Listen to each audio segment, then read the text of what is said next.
बिहार चुनाव के पहले चरण की वोटिंग के बाद अब लड़ाई अंतिम और निर्णायक चरण में पहुंच गई है। सीमांचल का इलाका जो हमेशा से चुनावी समीकरणों का केंद्र रहा है, एक बार फिर सुर्खियों में है। पिछले विधानसभा चुनाव में असदुद्दीन ओवैसी ने महागठबंधन की कड़ी बिगाड़ कर सबको चौंका दिया था और इस बार उनकी पार्टी AIMIM ने सीमांचल में मजबूत उपस्थिति दर्ज करा ली है। ओवैसी को इस बार महागठबंधन में जगह नहीं मिली, लेकिन उनके भाषणों और जनसभाओं ने इस क्षेत्र में सियासी माहौल गरमा दिया है।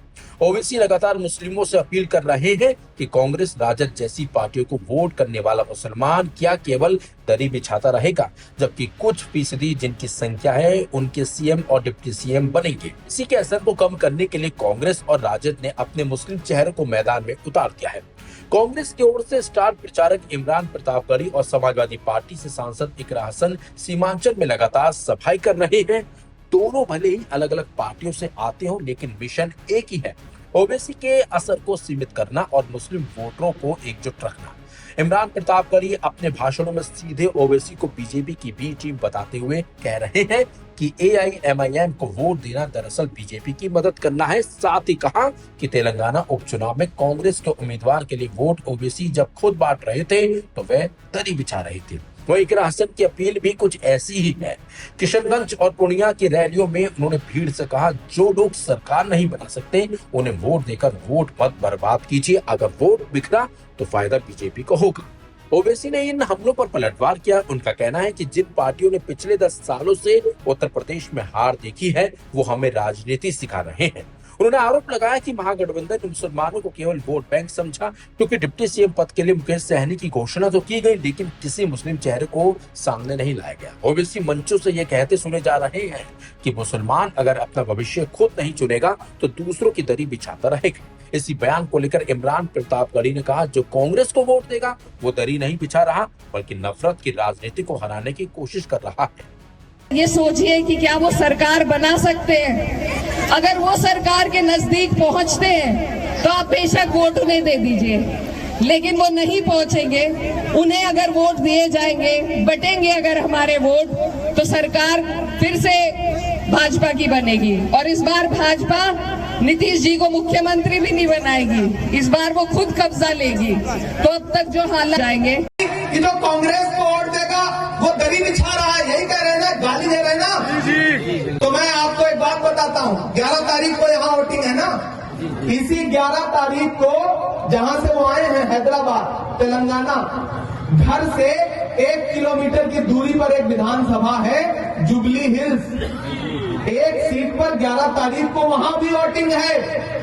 वहां से कांग्रेस का कैंडिडेट है नवीन यादव, उसके लिए यही मोहतरम घर घर जाकर के वोट मांग रहे हैं।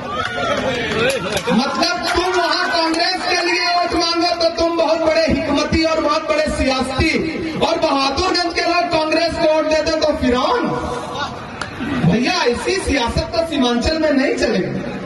आप दरी बिछाओ हुकूमत की, चूंकि कांग्रेस की हुकूमत है तो आप बहुत बड़े हिकमत वाले आदमी, और बहादुरगंज के प्रोफेसर मुसब्बिर आलम साहब, डॉक्टर जावेद साहब, अंजार भाई महागठबंधन की सरकार बनाने के लिए एक वोट को एकजुट करें, तो ये दरी बिछाने वाले लोग हो गए।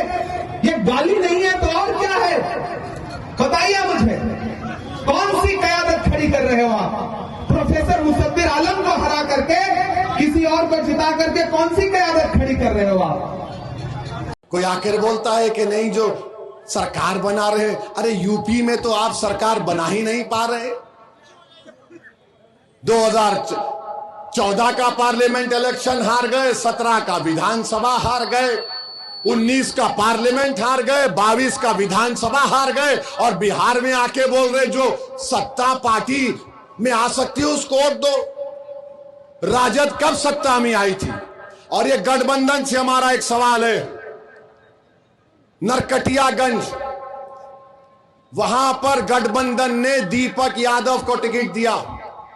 अभी गूगल करो, दीपक यादव का नाम देखो। दीपक यादव विश्व हिंदू परिषद का है। दीपक यादव तलवार बांट रहा है और ओवैसी को गाली देते ये नफरत फैलाता है। अरे मैं सीमांचल में कलम बांटने का काम करना चाहता हूं, तुम जिसकी तायीद कर रहे हो तलवार बांट रहा है। और तलवार बांट रहा है तो क्या मुर्गी को काटेगा या बकरे को काटेगा? क्यों बांट रहा है तेजस्वी गठबंधन वालों, बोलो। सीमांचल में इस वक्त ओवैसी, इकरा हसन और इमरान तीनों के बीच तीखा मुकाबला दिखाई दे रहा है। महागठबंधन की कोशिश है कि मुस्लिम वोटों में बिखराव ना हो और बीजेपी को कोई अप्रत्याशित फायदा ना मिले। दूसरी ओर ओवैसी खुद को मुस्लिम स्वाभिमान की आवाज बताते हुए इस क्षेत्र में हर रैली के साथ जनाधार बढ़ा रहे हैं। भीड़ देखकर इस साफ है कि उनका प्रभाव कम नहीं हुआ, लेकिन कांग्रेस और राजद की रणनीति यही है कि इकरा और प्रतापगढ़ी जैसे चेहरे जमीन पर सक्रिय रहकर उस लहर को संतुलित करें। यह चुनाव सिर्फ सीटों की लड़ाई नहीं, बल्कि सीमांचल में मुस्लिम वोट बैंक की दिशा तय करने वाला सबसे बड़ा राजनीतिक इम्तिहान बन चुका है।